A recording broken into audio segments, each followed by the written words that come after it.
I told you guys that markets were actually going to push up, right?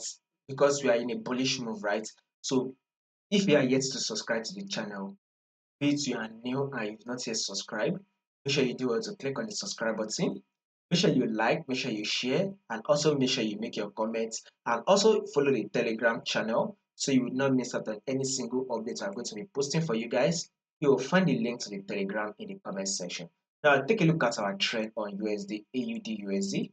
As you can see, our trend says that we are in an uptrend. Market is very much trending to the upside. As you can see, a series of higher and higher low. Now, take a look at this moment right here. Market was trending, right? Then later, market was able to range within this level, right?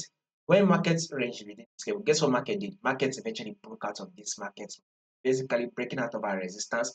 Then we will be expecting a pullback, which the pullback has just tapped and play out to tap our 10 period simple moving average. So this 10, since it has tapped our 10 period simple moving average, we are going to sit as a confluence zone. So within this level, we should expect all the USD to react and thereby push up to give us a new higher high. So that new high should take out this previous high. So guys, a bullish move for the day is what we are going to be expecting next on all the USD. If in case there will be any changes to this moment, I'll make sure to let you guys know. So subscribe in order for you not to miss out on those updates.